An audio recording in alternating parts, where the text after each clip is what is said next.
एक लड़का जो कि आंखों से देख नहीं सकता था और उसे बहुत ही ब्रूटली एसिड से जला दिया गया। अब अपने मरे हुए भाई का बदला कैसे लेगा मार्को।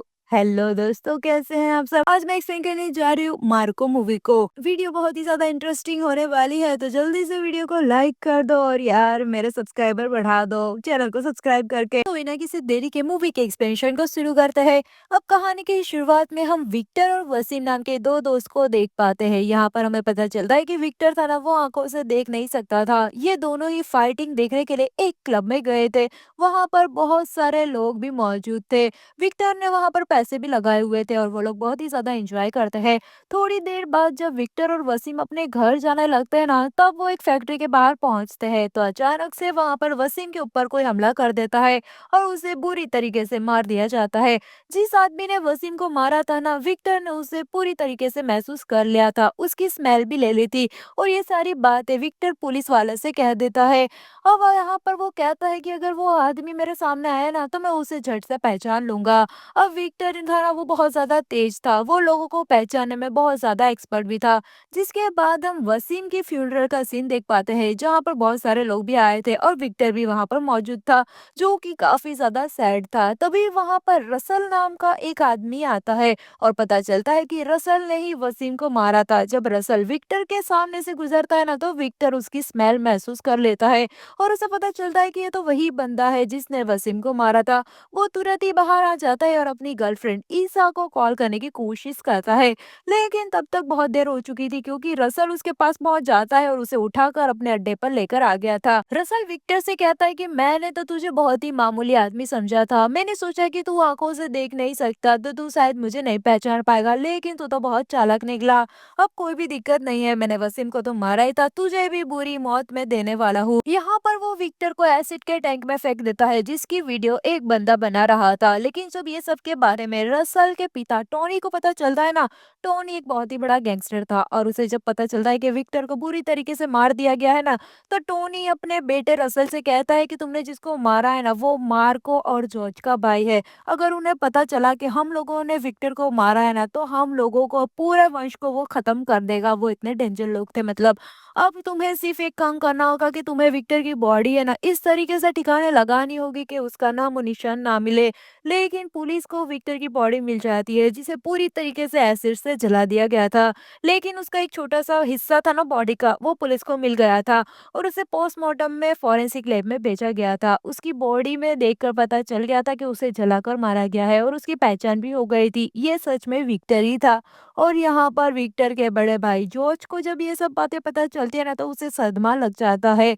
हमें पता चलता है कि जॉर्ज है ना, वो टोनी से ज्यादा बड़ा गैंगस्टर था, टोनी तो उसके नीचे ही काम करता है। यहाँ पर जॉर्ज का एक भाई था और उसका नाम मार्को है, लेकिन मार्को को अभी ये सारी बातें वो लोग नहीं बताना चाहते थे। जॉर्ज और मार्को को मिलाकर वो लोग चार भाई बहन थे। उनकी एक बहन जिसका नाम नैन्सी है, और नैन्सी और जॉर्ज की शादी हो चुकी है, जिनके बच्चे आपस में मार्को अंकल के बारे में ही बात कर रहे थे और कह रहे थे कि मार्को अंकल तो बहुत ही ज्यादा खतरनाक है, अगर उनको विक्टर के बारे में पता चला ना, तो वो सभी को मार डालेंगे क्योंकि वो तो एक मॉन्स्टर है। कहानी फ्लैशबैक में जाती है, जहां पर एक गुंडा जॉर्ज को कॉल करता है और उसे कहता है कि तुम्हारा भाई किडनैप हो गया है, अगर तुम हमें 4 करोड़ रुपए दोगे ना, तभी हम तुम्हारे भाई को छोड़ेंगे। ये देखकर जॉर्ज बहुत ही डर जाता है और अपने भाई विक्टर को ढूंढने लगता है, क्योंकि उसे मालूम है कि किडनैप तो विक्टर ही हुआ होगा। लेकिन जब उसे पता चलता है कि किडनैप तो मार्को हुआ था, तो यहाँ पर टेंशन उसकी और भी बढ़ जाती है, क्योंकि अब सामने वालों का क्या ही होगा ये सोच रहा था। अब यहाँ पर हम मार्को को देखते हैं, जिसे कुछ लोगों ने बंदी बनाकर रखा हुआ था, लेकिन यहाँ मार्को उन सभी लोगों को बहुत ही ब्रूटली तरीके से मारता है। अब हमें यहाँ पर पता चलता है कि मार्को है ना, वो असल में इनका सगा भाई नहीं है, बल्कि सौतेला भाई है। जॉर्ज के पिता उसे गोद लेकर आए थे। यहाँ पर जॉर्ज की बहन नैन्सी चाहती थी कि जमीन का बंटवारा हो जाए, जिनके 3 हिस्से हो, क्योंकि मार्को को वो लोग कुछ भी नहीं देना चाहते थे, क्योंकि वो तो सौतेला था। लेकिन विक्टर कहता है कि मुझे जमीन में से कुछ भी नहीं चाहिए, मुझे तो सिर्फ मार्को के साथ ही रहना है। हमें पता लगता है कि यहाँ पर विक्टर और मार्को की बॉन्डिंग बहुत ही ज्यादा अच्छी थी। यहाँ पर ये दोनों सौतेले भाई की तरह नहीं बल्कि सगे भाई से ज्यादा एक दूसरे को प्यार करते थे। कहानी प्रेजेंट सीन में आ जाती है जहाँ पर हमें जॉर्ज को चर्च में देख पाते हैं जहाँ पर वो उसे श्रद्धांजलि दे रहा था। यहाँ पर तभी टोनी और रसल भी आया हुआ था। फिर थोड़ी देर के बाद ही एंट्री होती है मार्को की। वो यहाँ पर पहुंचता है और डायरेक्ट बोलने लगता है कि वो अपने भाई विक्टर का बदला जरूर लेकर रहेगा। जिसने भी उसे मारा ना, मैं उसे जान से मार दूंगा। जॉर्ज यहाँ मार्को को समझाने की कोशिश करता है और कहता है कि हमें ठंडे दिमाग से काम लेना होगा। ये काम किसने किया है ये हमें पता नहीं है और अभी तक ये भी नहीं पता चला कि किस तरीके से उसे मारा गया है। हो सकता हो कि उसका एक्सीडेंट भी हुआ हो। जिसके बाद मार्को अपने भाई विक्टर को याद करने लगता है कि किस तरीके से वो दोनों साथ में रहा करते थे और बहुत ही ज्यादा खुश थे। जिसके बाद जॉर्ज एक मीटिंग करता है। इस मीटिंग में टोनी, रसल और बाकी सारे गुंडे भी मौजूद थे। वो लोग डिसाइड करते हैं कि अब आगे क्या करना है। टोनी कहता है कि जो भी हुआ वो सब भूलकर हमें आगे बढ़ना चाहिए, क्योंकि अगर हम इसी सब में लगे रहे ना तो हमारा बिजनेस मंदा हो सकता है।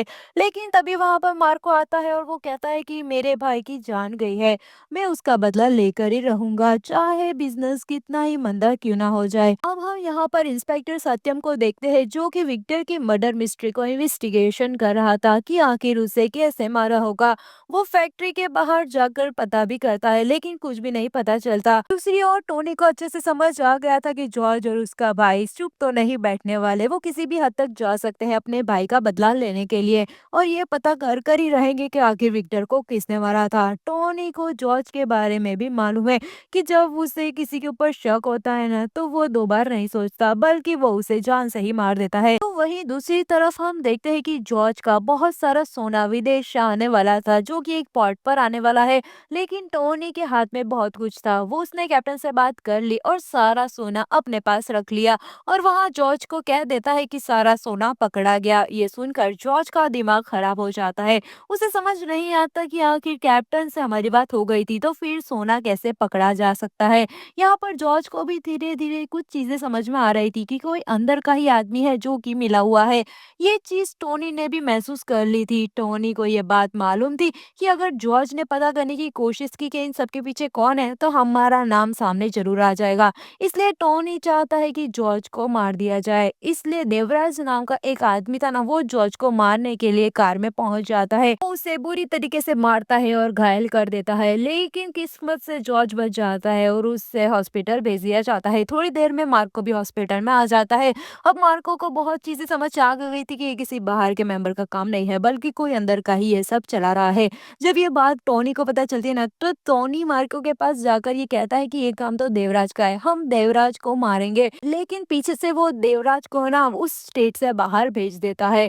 अब यहाँ पर हम इंस्पेक्टर सत्यम को देखते हैं जिसके पास राज नाम का एक रिपोर्टर आता है। अब राज के पास कुछ क्लिप थी जहाँ पर वसीम को मारा गया था। उस क्लिप में क्लियर दिखाया गया था कि रसल ने ही वसीम को मारा था और वहां पर विक्टर भी मौजूद था। ये क्लिप तुरंत ही इंस्पेक्टर सत्यम डीसीपी को भेज देता है। लेकिन यहाँ पर डीसीपी खुद ही टोनी से मिला हुआ था और यहाँ पर वो सब कुछ टोनी को बता देता है और उस क्लिप को अपने पास रख लेता है। जब टोनी को ये बात पता चलती है तो टोनी सारे सबूत मिटाने लगता है और रिपोर्टर राज को जान से मरवा देता है। लेकिन यहाँ पर हमें पता चलता है कि इंस्पेक्टर सत्यम था ना, उसने एक क्लिप अपने पास रख ली थी। वो क्लिप उसने जानबूझकर जॉर्ज को बता दी। जॉर्ज को ये सब बात पता चलती है तो वो समझ जाता है कि इन सब के पीछे टोनी का ही हाथ है और अब वो जल्द से जल्द मार्को को ये बताना चाहता था और उसे सतर्क भी करना चाहता था। तो वही हम मार्को को देखते हैं जो कि देवराज को ढूंढने के लिए जा रहा था और उसके साथ रसल भी मौजूद था। जॉर्ज तुरंत ही मार्को को कॉल करता है लेकिन अब तक देर हो चुकी थी। रसल ने यहाँ पर मार्को को पकड़ लिया था और उसे बेरहमी से मारने लगता है। वो उसे एक जंगल में ले जाते हैं और उसके दोस्त और मार्को को बुरी तरीके से मारना स्टार्ट कर देते हैं और मार्को को वो लोग मारने ही वाले थे। लेकिन यहाँ मार्को को पता चलता है कि रसल ने ही विक्टर को मारा है और ये सुनकर उसे बहुत ही ज्यादा गुस्सा आ जाता है और वो सारे लोगों को चुन चुन कर बुरी तरीके से मारने लगता है। और आखिर में वो रसल को मारने ही वाला था कि तभी रसल अपने पिता टोनी से बात करवाता है। यहाँ पर टोनी बताता है कि विक्टर की गर्लफ्रेंड ईसा है ना, उसके कब्जे में है और जो कि प्रेग्नेंट भी है। अगर तुम उसे मारोगे ना, यानी कि अगर वो उसके बेटे टोनी को मारेगा ना तो यहाँ पर उसकी गर्लफ्रेंड की जान वो ले लेगा। ये सुनकर मार्को रुक जाता है लेकिन मार्को भी साथ नहीं बैठने वाला था। वो तुरंत ही देवराज के पास जाता है क्योंकि देवराज ने ही ईशा को किडनैप किया था। वो उसे टैंकर में बंद कर देता है और बॉम्ब लगा देता है और उसे पूछता है कि आखिर ईशा कहाँ पर है। देवराज उसे ईशा का पता बता देता है, लेकिन यहाँ मार्को देवराज के चिथड़े उड़ा देता है। तो देवराज ने जिस पते के बारे में उसे बताया था ना, वो दरअसल टोनी का अड्डा है और वहाँ पर बहुत सारे गैंगस्टर है। लेकिन फिर भी मार्को वहाँ पर अपना दिमाग नहीं लगाता, वो सीधे ही वहाँ पर पहुंच जाता है और सारे ही गुंडों को बहुत ही ब्रूटली मारता है। और वहाँ पर एंड में पहुंचता है तो वहाँ पर ईशा नहीं थी, बल्कि कोई और ही लड़की थी। यहाँ पर टोनी कहता है कि मैं इतना भी पागल नहीं हूँ कि ईशा को यहाँ पर रखूं, जबकि मुझे पता है कि तू यहाँ तक पहुंच ही जाएगा। अगर तुम्हें ईशा चाहिए तो तुम्हें बदले में मुझे 40 करोड़ रुपए देने होंगे। इसलिए अब मार्को था ना, वो तुरंत ही सूटकेस लेकर रसल के पास पहुंच जाता है। यहाँ पर मार्को उसे पैसे देने आया था, ऐसा रसल को लगता है। वहीं सूटकेस खोलने पर उसके अंदर टोनी का हाथ था। ये देखकर रसल पूरी तरीके से हैरान हो गया था। वहीं फ्लैशबैक में हमें दिखाया जाता है कि जब यहाँ पर मार्को टोनी से मिला था ना, वहाँ पैसों की बात चल रही थी, लेकिन मार्को ने वहाँ उसी का हाथ काट दिया। तो मार्को यहाँ पर रसल से कहता है कि अगर तुझे तेरा बाप जिंदा चाहिए ना, तो ईसा को छोड़ दे, मैं तुझे तेरे बाप का पता बता दूंगा। तो वहीं थोड़ी ही देर के बाद रसल ईसा को छोड़ देता है। वो पूरी तरीके से सही सलामत थी, इसलिए यहाँ पर मार्को भी टोनी का पता उसे बता देता है। लेकिन टोनी बहुत ही बुरी हालत में था। वो एक छोटी सी जगह में था जिसके ऊपर एसिड का टैंकर लगा हुआ था। अगर उसे हिलाने की कोशिश भी की जाए ना, तो उसके चिथड़े उड़ जाएंगे। वहीं पर आसपास भी कुछ बॉम्ब भी लगाए हुए थे, अगर उसके नजदीक जाते ना तो वो एक्टिवेट हो जाता। यहाँ पर सभी लोग बाहर भागते हैं और टोनी की बहुत ही बुरी तरीके से मौत हो जाती है। अब यह सब के बाद रसल के पास कुछ भी नहीं बचा था, इसलिए वो अपने सौतेले भाई साइरस के पास जाता है। साइरस एक ऐसा बंदा है जो कि लोगों को ब्रूटल तरीके से मारता है। वो इंसान से बदला नहीं लेता, बल्कि उनकी पूरी फैमिली को ही मार डालने पर यकीन रखता है, ताकि उसका कोई भी दुश्मन ना बचे। अब दूसरी ओर मार्क अपनी फैमिली के साथ रहने लगा था, उसकी गर्लफ्रेंड भी उसके साथ रहने लगी थी, साथ ही में ईशा भी वहीं पर मौजूद थी। मार्को को ऐसा लग रहा था कि शायद अब उनके साथ कोई भी प्रॉब्लम नहीं होगी, लेकिन ऐसा कुछ भी नहीं होता। साइरस यहाँ पर कहता है कि हम प्लानिंग नहीं करेंगे, बल्कि आज रात को ही मार्को के घर पर पहुंच जाएंगे और उसकी पूरी फैमिली को मार डालेंगे। ये सुनकर रसल कहता है कि यार मार्को कोई आम आदमी नहीं है, वो पलट कर वार जरूर करेगा। लेकिन साइरस कहता है कि वो अभी मेरे बारे में जानता ही क्या है। अब रात होती है तो हम देखते हैं कि ईशा को लेबर पेन स्टार्ट हो जाता है, इसलिए वो उसे हॉस्पिटल नहीं बल्कि घर पर ही डिलीवरी करवाते हैं, क्योंकि जॉर्ज का ऐसा मानना था कि हॉस्पिटल में काफी ज्यादा खतरा हो सकता है। तो वही हम देखते हैं क्योंकि घर की पावर अचानक से कट हो जाती है। यहाँ जॉर्ज को समझ आ जाया था कि साइरस जरूर उनके ऊपर अटैक करने वाला है। तो वही बहुत सारे लोग उनके घर के अंदर घुस जाते हैं और फायरिंग करना स्टार्ट कर देते हैं, जिसके बाद हम मार्को को देखते हैं जो कि साइरस का ही इंतजार कर रहा था। और थोड़ी ही देर में साइरस उसके घर में घुस जाता है और जॉर्ज की पूरी फैमिली में जितने भी लोग थे ना, यहाँ तक के बच्चों को भी साइरस ने मार दिया था।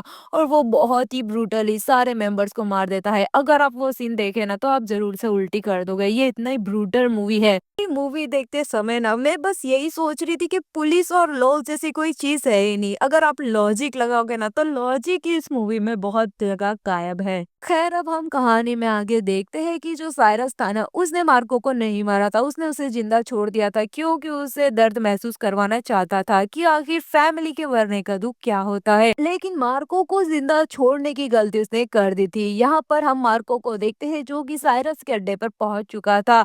वहां पर बहुत सारे लोग मौजूद थे सूट बूट पहने हुए, बावजूद इसके वो लोगों से भिड़ जाता है और बहुत ही ब्रूटल तरीके से उन्हें मारने लगता है। जिस तरीके से साइरस ने मार्को की फैमिली को मारा था ना, उसी तरह मार्को साइरस के सारे गुंडों को मारता है। आखिर में यहाँ पर मार्को रसल की छाती में मुक्का मारकर उसका दिल बाहर निकाल लेता है। अब यहाँ पर साइरस के पास ईसा का बच्चा था जो कि कल रात को उसने अपने पास रख लिया था। वो उसे एसिड में मारने की धमकी देता है, लेकिन यार मार्को कहाँ डरने वाला था, वो साइरस की गर्दन ही उड़ा देता है और ईशा के बच्चे मतलब कि विक्टर के बच्चे को बचा लेता है। इसी के साथ ये मूवी यहीं खत्म होती है। उम्मीद करती हूँ आपको ये एक्सप्लेनेशन पसंद आई हो। और हाँ, रुक जाओ, यहाँ तक पूरी वीडियो देख लिया तो जल्दी से वो नीचे है ना सब्सक्राइब बटन, उसे दबा दो और मेरी इस फैमिली यूट्यूब फैमिली का हिस्सा बन जाओ। मिलता है नेक्स्ट वीडियो के एक्सप्लेनेशन में, तब तक के लिए अपना ध्यान रखिए। Bye bye.